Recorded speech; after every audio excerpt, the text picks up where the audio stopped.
trying to do is make the youth and make other people more aware of like what goes into voting, the nuances, and what people do when they go out to vote. This isn't observance, this is Sherman. Thank you. That's what we're going to do. Raise awareness, educate people on voting, educate ourselves on voting, because it's going to be an important thing once we like start hitting our older ages, like when you're able to vote. Yeah.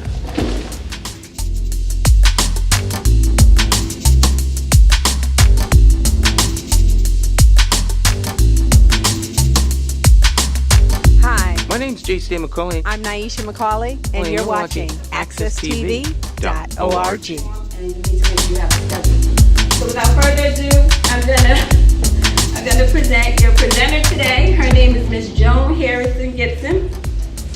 She is an election advisor at the Connecticut State of Secretary of State. She is also on the National Board of the NAACP Resolutions Committee, and she's also an executive committee member of our Greater Hartford branch NAACP. As Shantae said, she was a prior president, and she's been a continuous member since 1978. So this is a woman with a lot of experience and a lot of knowledge. So please be open and receptive to the information she's going to give you, because it's going to be very important for the remainder of this leadership program.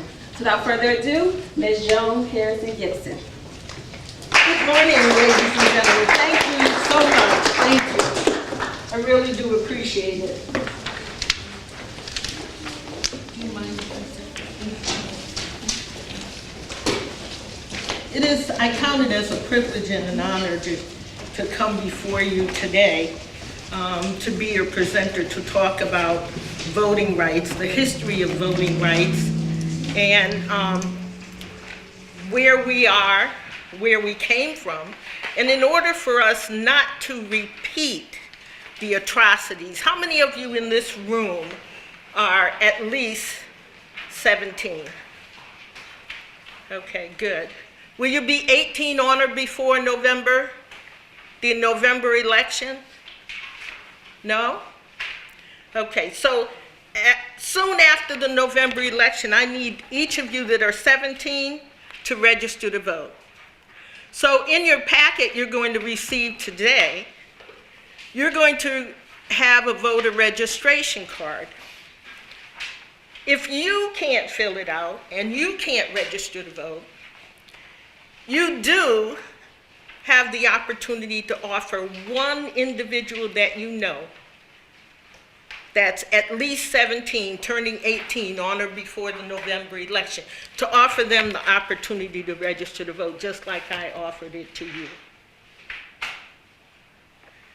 We have not, as people of color, always had the right to vote.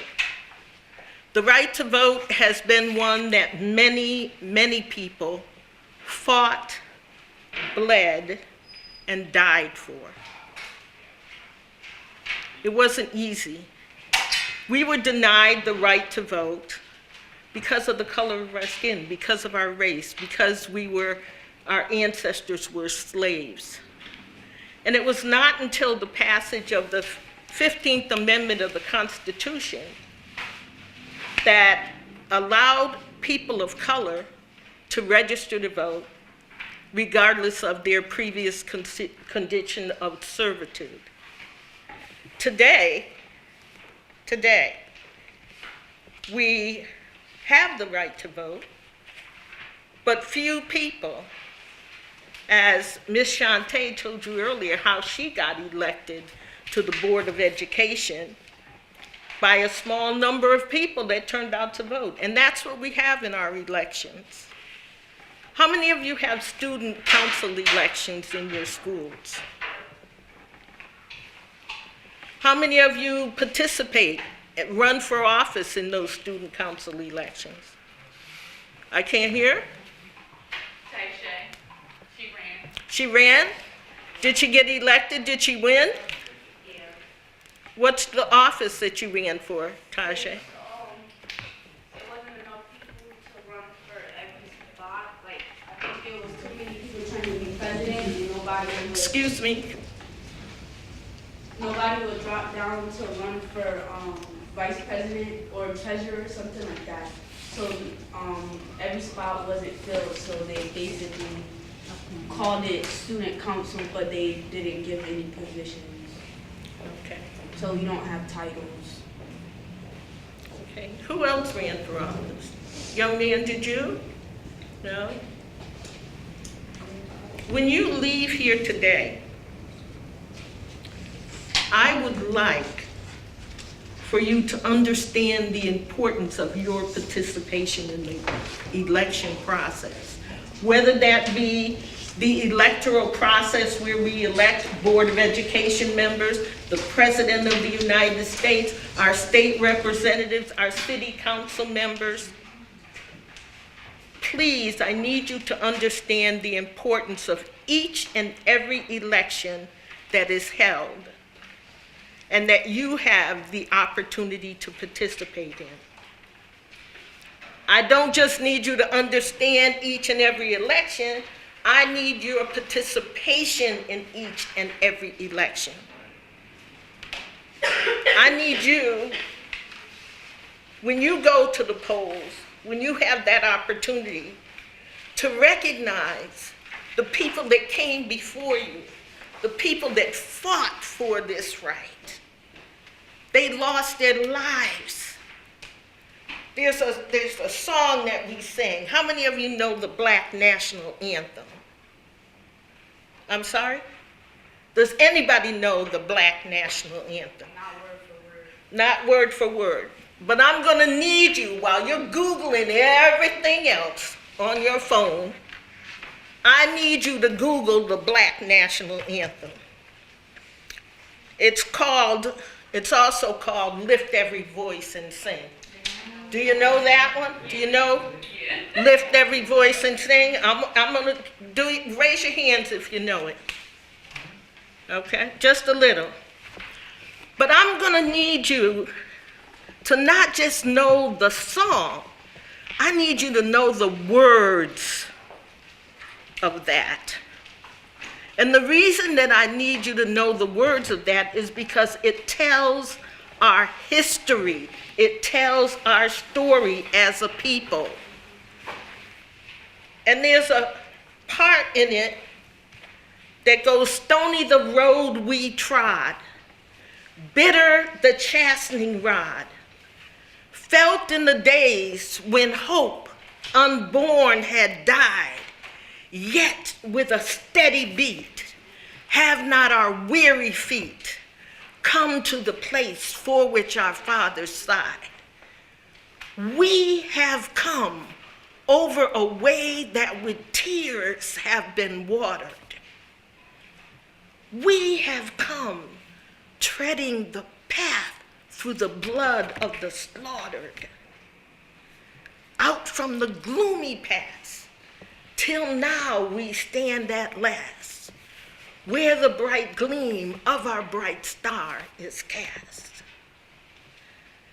And I say that to you because right in that song, in that second verse, the second stanza of Lift Every Voice and Sing, it tells you that we have come because people went before us and we're treading in their footsteps where they have shed their blood for us to have the rights and the freedom that we have today. The very education that you have, that you receive, it wasn't free. People had to fight in order for you to be able to do that. So that's why it pains me so much when our young people act up in school, okay? And the same way it pains me, it should pain you because it's keeping you from being able to get a good education, which is why it's critically important that you elect people to sit on those boards of education, to sit on those city council and student council governing bodies to help decide, make some decisions that's going to improve your education, the quality of it, and some of the freedoms for you in your classes. and in your schools. So you've been handed an election timeline. So this timeline gives you some information as it relates to the history, to show you how far back we go when we didn't have the right. Do you have a pen and piece of paper? I have some questions that I want to ask you. And the only thing that you can ask me to do is to repeat the question. Okay? Everyone have a pencil and a paper or a pen? There are some pens right back there on the table. Let me also invite our audience to be included in this. Okay, so you can pull up this table and write on this table. There's some pens right at the back, and we'll give them some paper and allow them to respond to these.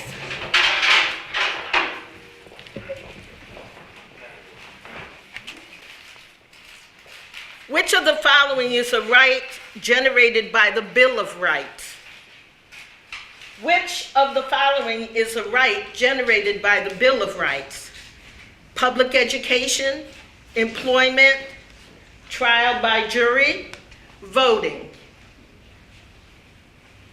Which of the following is a right guaranteed by the Bill of Rights? Public education, employment, trial by jury, or voting?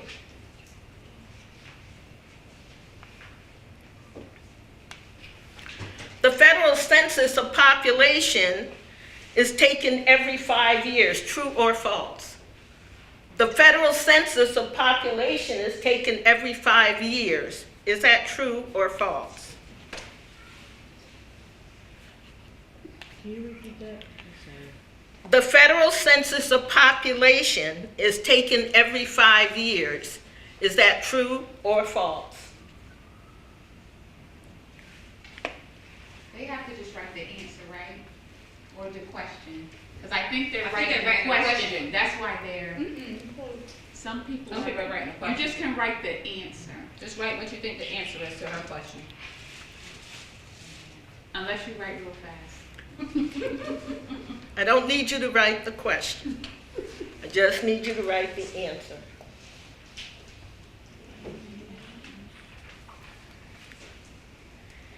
If a person is convicted for a crime, name 2 rights that they have. If a person is convicted of a crime, name 2 rights that they have.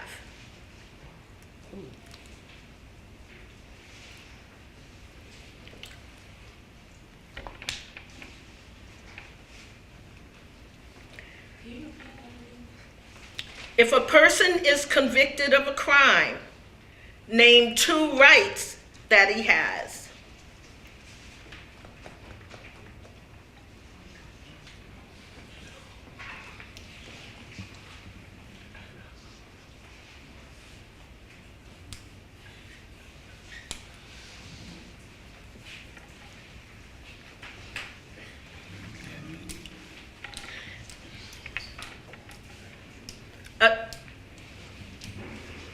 Excuse me to my friends at the rear, there's no conversing during this, so I thank you. Excuse me. A U.S. Senator elected at the general election in November takes office the following year on what date? A U.S. Senator elected in November takes office the following year on what date?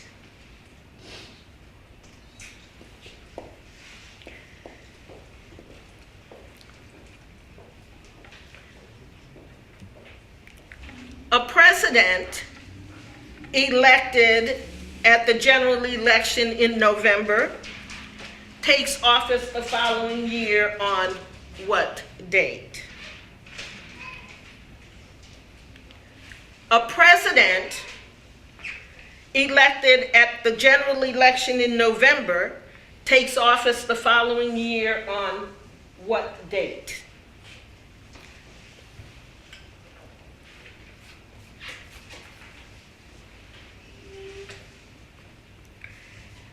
Number 6, what definition applies to the word amendment? What definition applies to the word amendment? Proposed change as in a constitution? Make of peace between nations at war? A part of the government? What definition applies to the word amendment? Proposed change as in the Constitution? Make of peace between nations at war? A part of the government?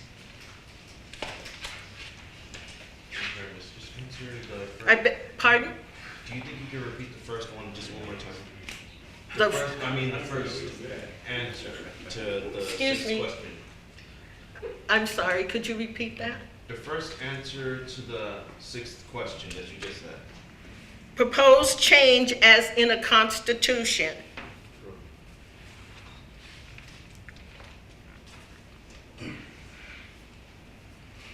Number 7, a person appointed to the U.S. Supreme Court is appointed for a term of what? A person appointed to the U.S. Supreme Court is appointed for a term of what?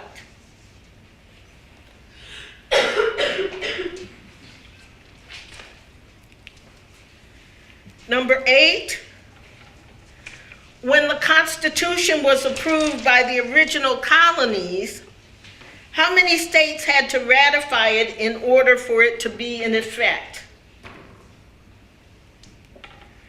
When the Constitution was approved by the original colonies, how many states had to ratify it in order for it to be in effect? Number 9, enumeration affects the income tax levied on citizens in various states. Oh, does enumeration affect the income tax levied on citizens in various states? Yes or no? Does enumeration affect the income tax levied on citizens in various states?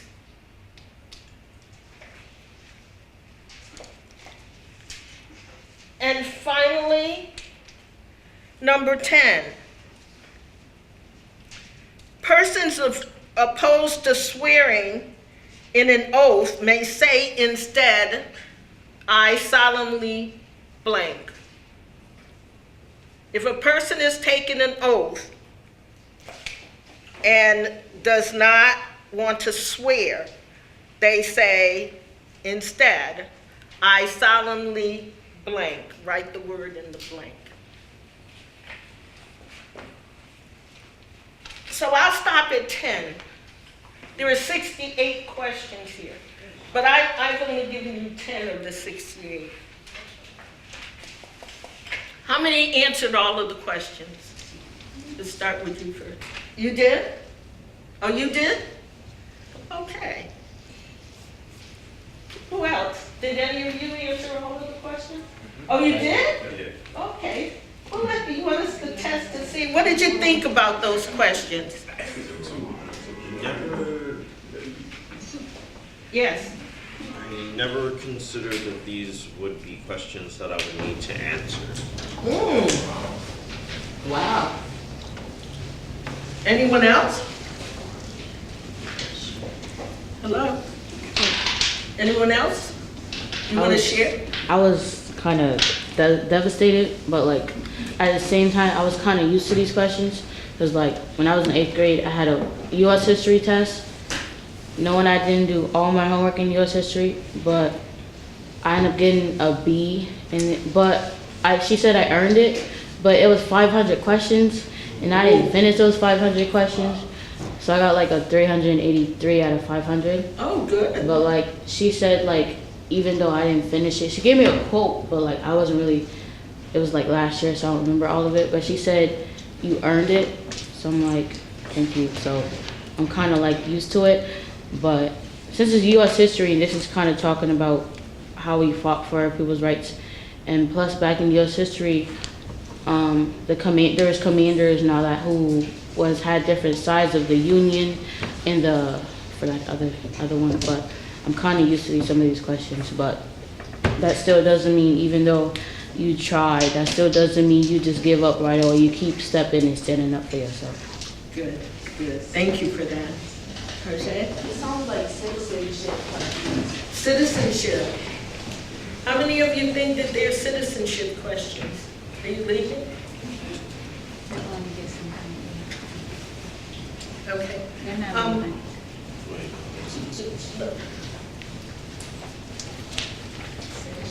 We need to take a break.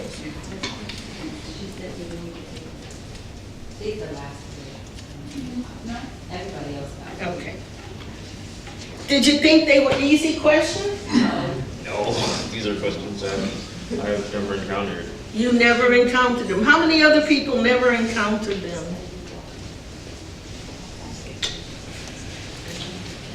Someone said they were citizens, they thought they were citizenship questions. They're cause my civics teacher, she had us, like when you wanna become a US citizen, and they have, I think there's 100 questions, but they only pick 10. They pick a random 10, and you have to, in order to come into, I don't think you can get one wrong to get into the country. And when we were taking it, we were like, we live here, we don't even know some of the stuff that they have to know to get here. Anyone else have an opinion on those questions?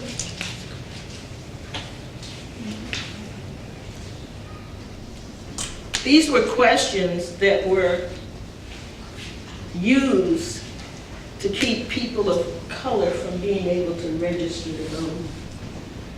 I just gave you a literacy test. This was a literacy test that was used. And many people think that this only happened in the southern states, in the United States. The state of Connecticut was the first state to institute literacy tests. Do you hear me? Do you hear me? The state of Connecticut was the first state to institute literacy tests. And perhaps the last state to stop using them. When I registered to vote when I moved to Hartford in 1970, I was given a literacy test, despite the fact that the Voting Rights Act was passed in 1965. They continue to create barriers to keep us from being able to register and to vote. The southern states used Connecticut as their model for them to institute literacy tests to keep people of color from being able to vote. Okay? So when you leave here today, I want there to be just one thing that you did not know before you came in here about voting. One thing that's going to help you to be able to recognize that when you have the opportunity to register and to vote, that there will not be an election that you deem unimportant. Okay? I need you to vote every election, and I need you to vote as if your lives depended on it. And I need you to vote because it does. Your life depends on the power of your vote. On election day, the richest and the poorest have the exact same power. And that's the power of that vote. So when you leave here, I want you to please take that into consideration. The only people that have your best interests at heart are your parents. You can't leave decisions that govern your lives up to anyone else other than your parents, okay? You must take that power and exercise that franchise. So that literacy test that I just gave you, you want to know the answers to your questions? You do? Yes. Pardon? Yes. Okay. Question number 1 was, which of the following is a right guaranteed by the Bill of Rights? Who has the answer to that? Was it public education, employment, trial by jury, or voting? Yes, young man. I was gonna say public education. Okay, no. Trial by jury. Okay? Trial by jury. The federal census of population is taken every 5 years. Yes? False. That's false. It's every It was every 2 years. It's every what? 2 years. Every 2 years? I thought it I was. think it was Every 2 years. 10 years. Every 10 years. Okay? That's why you see the last one was done in 2010. 2010, the census was done. I need you to take one moment to speak on this. Okay, 2010, the census was done. In 2011, 1 year after the census is done, I need you to remember this, people. 1 year after the census is done, based upon the count from the census, they redraw voting district lines. And that determines the power of your vote. Sometimes our elected officials see the power in one district, and some of them do what they call gerrymandering, redraw those district lines so that they dilute the power, and they dilute the power of the black vote. So that's why it's important to know the census is done every 10 years. The 11th year, you need to be on top of. They're going to redraw those lines. Okay? You need to be a part of that redrawing of those lines. Okay? When you leave that up, remember I told you no one has your best interests at heart. When you leave that up to someone else to determine what's in your best interest, they're going to redraw those lines so that they create what are quote unquote safe districts for them, those elected officials, to be re-elected. It's happened in Hartford so many times because we turned our back. We said, oh, we don't want to be bothered with that.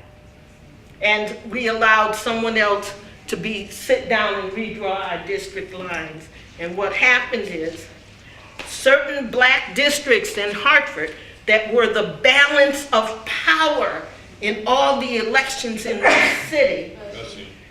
Bless you. In the North End, they had the balance of power. They could have tipped any election one way or another in our favor or against something that we did not agree on.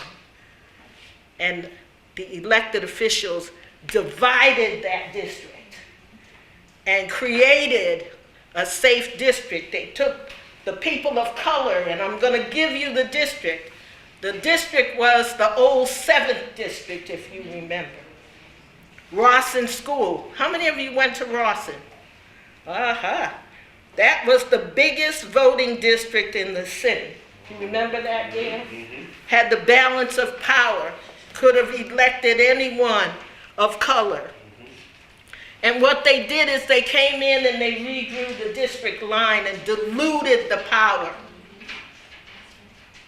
They took people and moved them to another voting district just by a pencil drawing a line.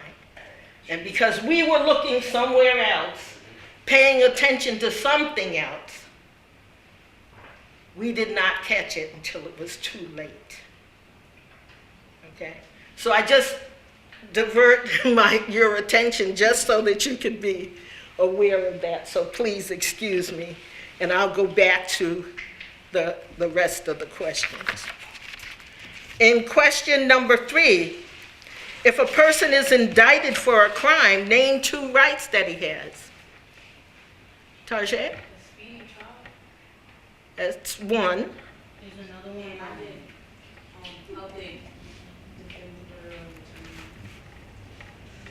Public defender or attorney. Okay, anyone else? There's another one, freedom of speech. Okay, no, that's not it, but they have habeas corpus, immediate presentation of the charges, and have a lawyer, a public defender, and a speedy trial. Those are the 3 things that they have. If a person, a U.S. Senator, number 4, elected at the general election in November, takes office the following year on what date? Thank you. Bless you. Thank you. A U.S. Senator elected in the general election in November takes office the following year on what date? Yes? November 7th, next year. They're elected in November, so the following year Oh, is, you're saying November of the following year? Oh, okay, no. It's January 3rd. A U.S. Senator takes office on January 3rd of the following year. A U.S. President elected in the general election in November takes office the following year on what date? Anyone know? Yes. Is that January 23rd? You're close. It's January 20th. Okay, you don't remember the big election? The big inauguration that took place on January 20th, 2008, the first time, and in 2012? I'm sorry? Number 5, 6. What definition applies to the word amendment? I'm trying not to call on the same people, but go ahead. The purpose of change in the Constitution. Yes, a proposed change in the Constitution. Number 7, a person appointed to the U.S. Supreme Court is appointed for a term of, Tajay? Taisha. Tajay? Yeah. I'm sorry. For life. Tajay. For life. For life, yes. With good behavior. Number 8, when the Constitution was approved by the original colonies, how many states had to ratify it in order for it to be in effect? Yes. 13. There were 13 original colonies, yes, but the ratification? 7. No. How many? 9. Okay. Number 9, does enumeration affect the income tax levied on citizens in various states? Yes. Yes.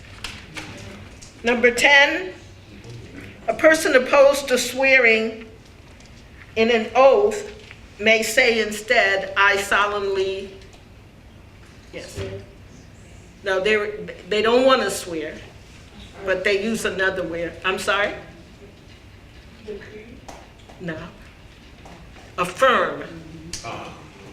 Solemnly affirm. So I told you these were questions that came from a literacy test. I wish I could say that they were the Connecticut literacy test, but this was modeled after Connecticut. I could not find a true copy of the Connecticut's literacy test. But I looked long and hard once I found out that Connecticut was the first state, okay? And what I was given was, I had to read the preamble to the Constitution in order to be made a voter in 1970. Despite the fact that the Voting Rights Act had passed in 1964 that outlawed all of these barriers that they put in place to keep people of color from registering to vote. And why do you think they had barriers to keep us from being able to vote? Yes. They don't want us to have a voice, or they want to be able to control things the way they want to operate America, and they don't want us having any say in anything, basically, or us to have any power. How many of you think that voting is important?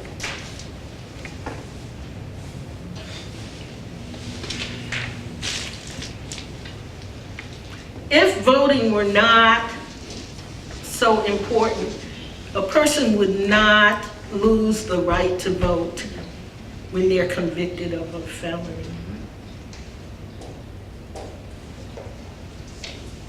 In the state of Connecticut, while I say to you that I think it was an atrocity that Connecticut, the Constitution state, was the first state to impose literacy tests. We were one of many states that allow convicted felons to not lose the right to vote unless they're convicted and incarcerated. The state of Connecticut has thousands and thousands of individuals that commit crime, are sentenced to probation, and they no longer lose the right to vote. You only lose it in Connecticut if you're convicted and incarcerated, unless the crime was an election crime. If you violated the election law, then yes, you lose the right to vote for the entire sentence that's imposed upon you, including probation. But generally, someone on probation can still register and can still vote. They don't lose the voting rights. Now, we do an excellent job of notifying registrars of voters when they have convicted felons on their voting list. We don't do as good a job, I think, of notifying convicted felons on how to restore their voting rights. So once they're released from incarceration, as long as they're not on parole, they have the right, and I say a duty, to restore their voting rights. Yes? I have a question. Sure. If voting, let's just say if voting was never existed, and if the right where people who was convicted or incarcerated voted, how would the world be now? How would the world be if people convicted and incarcerated had the right to vote? Yeah, would it be like more protesting, or would it be like, oh, the world is just everything will just be washy around here? Everything would be like chaotic. Thank you. Well, that's a good question. The right to vote, is there anyone that would like to answer that? Wait, you're basically saying if people who are criminals were able to vote, and like they're and they, even if they did go to jail or whatever, that they still were able to vote? Yeah, how would it be? I don't think it would be that. I mean, I think it would be a little different, but I don't think it would be majorly. It's just criminals voting. It's just what? Criminals voting. And then some of those people aren't even, maybe some of those people aren't guilty of whatever they did and got arrested, or I think it would matter if they had something to do with, like if they got arrested based on altering with voting, like if they, what's the word? When you, Fraud in yeah, voting? fraud or, I can't think of Forgery, if they something that would change. that would affect voting in like illegally. Okay. So I think that would change it, but for the most part, I don't think it would be that impactful. And I think she's absolutely right. If a person commits a crime, the sentence that's imposed upon them says that they have to serve a period of time in a prison or a jail, and they serve that time, they have absolutely every right to come out and be reintegrated into society and have their right to vote back. And that's what we do in Connecticut. They can restore their voting rights. Prior to that law being passed, when they came out of prison, they had to go in front of a group of people called the selectmen in a town and ask to have their voting rights back. So they're being persecuted once again because they have to talk about the crime though they served the time. Now, they can either register to vote by mail or in person and still have the right to make decisions governing their own lives as long as they didn't break any election law, like Jay said. Okay. So, if voting were not important, you wouldn't lose it if you committed a crime. Okay? So we need to, just things I'd like for you to consider and to remember. How are we on time? Yes? When was that established? It was established in Connecticut. Let's first talk about the Voting Rights Act of 1964-65. When that law was passed, it removed barriers to voter registration. You were supposedly not able to give a literacy test. In some states, they would ask you how many straws are in a broom. If you couldn't answer how many straws were in a broom, you couldn't register to vote. How many bubbles are in a bar of soap? Those were some of the questions that they imposed on us. So, I'm sorry? Seriously? I'm serious.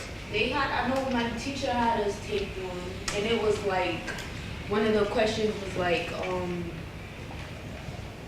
name a, like, it's basically it was like, one question was like, put a cross above this word. And you will have to put like a cross, but whoever is grading your paper or whatever can say, oh, the cross was supposed to be this way or this way, like stuff like that. Or draw a box around the letter T in this sentence. It was ridiculous. Yes, it was absolutely ridiculous. And all those were barriers to keep people of color from being able to register to vote. So, fast forward, 1964, you have the Voting Rights Act passed. They still impose barriers to people of color after 1964. We come up to the National Voter Registration Act. That was passed in 1993. The National Voter Registration Act said people no longer have to go into a town hall, raise their hand, and declare answer all these questions about voting. It removed another level of barriers. And then finally, you know, in 2000, we had the incident down in Florida where voting, do you remember when there was this big, the presidential election had a big recount, and they found ballots floating in the ocean, ballot boxes floating in the ocean. And do you remember that? Okay. So in 2002, they passed what's called the Help America Vote Act. And with the Help America Vote Act, any of us can go anywhere and, just like I said to you, offer the opportunity to register to vote. That act also changed the history of voting in that we moved from lever voting machines to optical scan machines. The voting machines that they were operating on were 50 to 75 years old. Now, everywhere across the United States has updated technology in voting. They're still trying to upgrade. They're still trying to make it easier to register and easier to vote. In Connecticut, if you can't go to the polls, you can vote by absentee ballot. But in order to vote by absentee ballot in Connecticut, you have to meet a criteria of 6 different things in order to be able to use an absentee ballot. Right now, the Secretary of State and the governor has legislation that's before the state legislature to talk about a no excuse absentee ballot. That if someone is not able to get to the polls, that they can use an absentee ballot and they don't have to be away all the hours of voting. Do it because of physical disability, do it because of illness, do it because of religious tenets. Okay? They're working on a law for no excuse absentee ballots. They are also, working on a law for an all mail-in ballot so that you can sit in your home, mark your ballot, and mail it in. Don't know quite how that is going to work, but those are being considered. Okay? And if you have an opinion about it, whether or not you are registered to vote, they do bend an ear and listen to those people that are registered to vote because it can determine whether or not they get reelected. But your voice counts. You can have a say in it. If you have an opinion, speak to your parents. If you can't vote, your parents vote on your behalf. They vote what's in your best interest as well. So talk to them about it. Encourage them to go out and vote. Each election day, I used to say to my children, bless you again, when they came of age to vote, oh bless you, I used to say to them, because I worked in voting and in elections for a long time, I say to them, today's election day, if your name is not marked off the list, you need to find a new place to live. Don't come home. Don't come here. Don't come here. Don't come here. If you don't vote, don't come here. Don't come to my house. What does that look like? I'm fighting for the right to vote, and my own children are not voting in elections. No, I'm thankful that they never tested it, so I didn't have to turn them away from the door. But to this day, they'll call me and say, Mom, don't forget to vote. Don't forget to go out on election day. So I want you to be like that. I want you to make sure that you encourage your family, your friends. Ask them, did you vote today? Okay? So I will give you copies of the actual literacy test and the answers, okay? So that you can take with you and put in your folder and share it with your family. I'm not sure where we are in terms of time. Oh, is that right? It's 11:30. 11:30, You can have another 15 or 20 minutes? Okay. I think, let's take a look at the election manual. Can we look at the election manual that they're going to use for their voting in a couple of weeks? Does anyone have any questions about voting in the state of Connecticut and the importance of voting?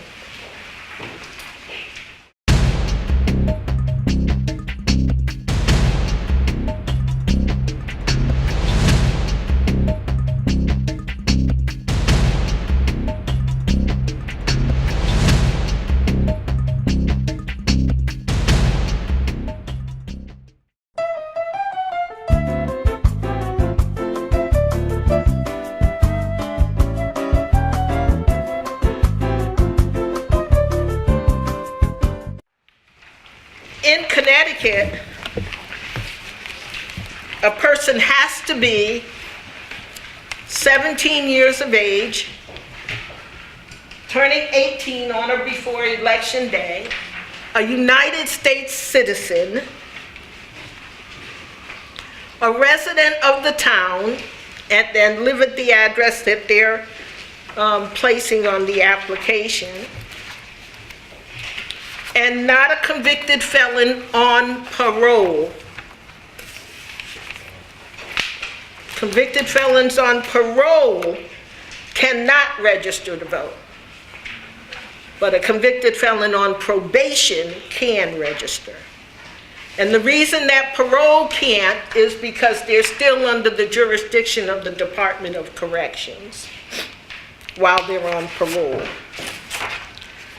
So, we're looking at the voter registration application, everyone.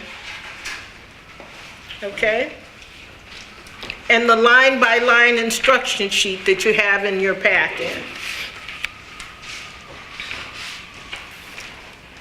So this form can be used for 4 purposes. It can be used for a new voter registration, a change of name, a change of party, a change of party affiliation, and a change of address.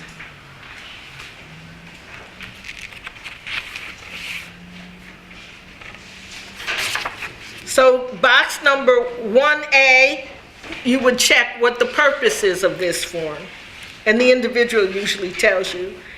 1B, the citizenship. If a person checks no, then they can't register to vote. If they say to you, I'm a permanent resident, they still cannot register to vote. A person has to be a natural born or naturalized citizen of the United States to be able to register to vote. And it says, will you be 18 on or before Election Day? And that's 17-year-olds can register if they're turning 18 on or before Election Day.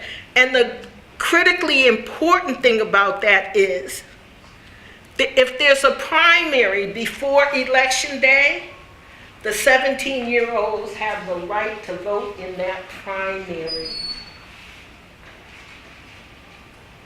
before they turn 18. They have the right to vote in that primary.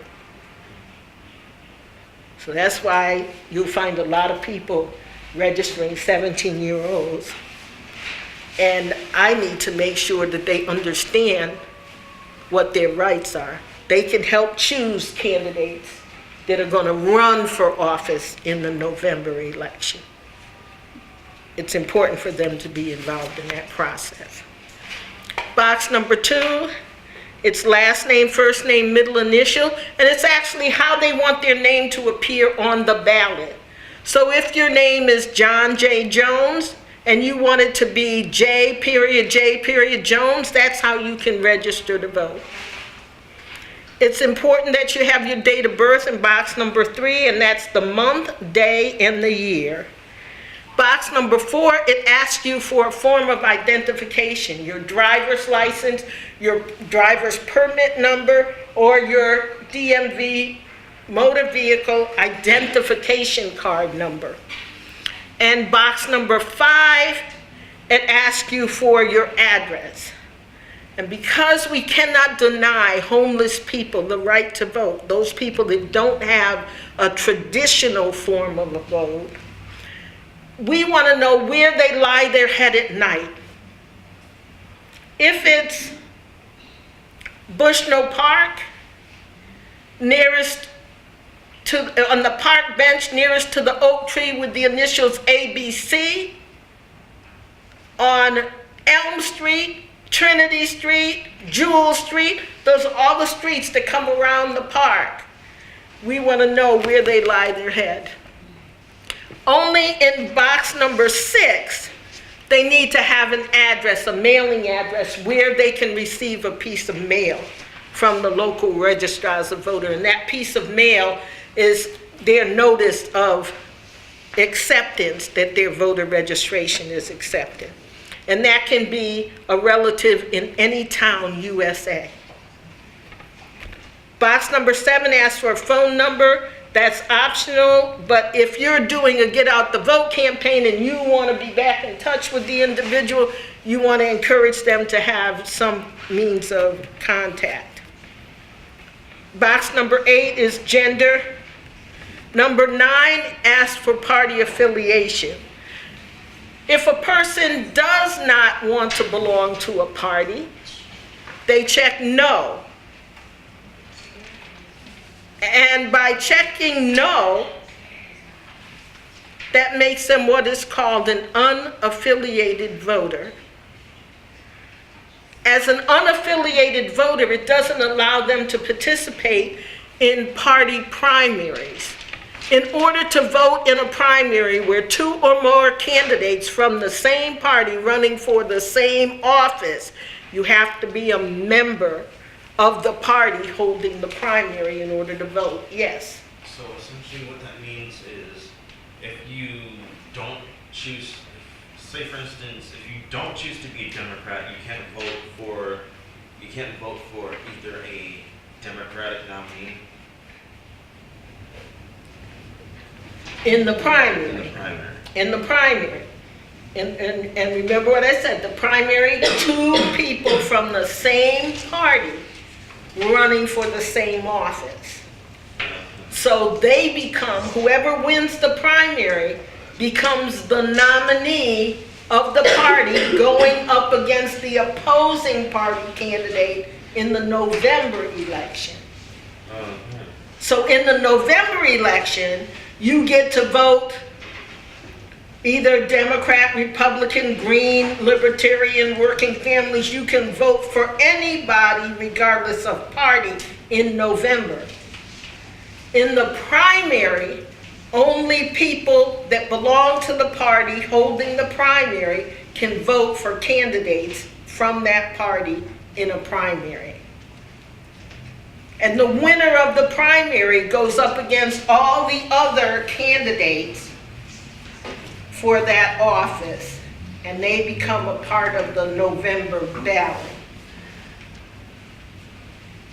Is that clear? Yes. Okay. The box number 10, if you changed your address or changed your name, we want to know the previous address and the previous name, because under the 1 person, 1 vote rule, we have to remove you from a previous voting list. Or if you were in another state, we have to send a cancellation to the previous state to remove your name from that list in that state. And box number 11, the card is not valid if it is not signed. And a person that signs it is affirming or swearing that all of the information there is true and complete that they've put on that application. In Connecticut, we still do have a literacy problem, so you're going to encounter people that may not be able to sign their name. So on the line, they put an X next to the signature, where the signature is asked for. They put an X. And you would write by his or by her mark and sign your name. Do not sign the individual's name. You date it, and box number 12, the registrars have been having a time trying to get poll workers.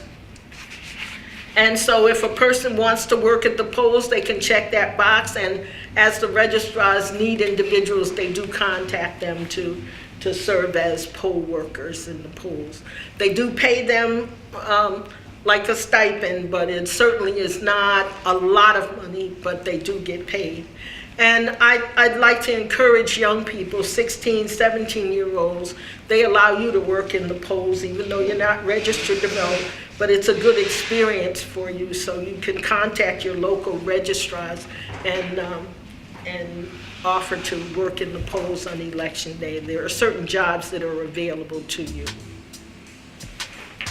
Any questions about the voter registration process? Okay. I'd like to thank you for your time and your attention. Is that good? Thank you.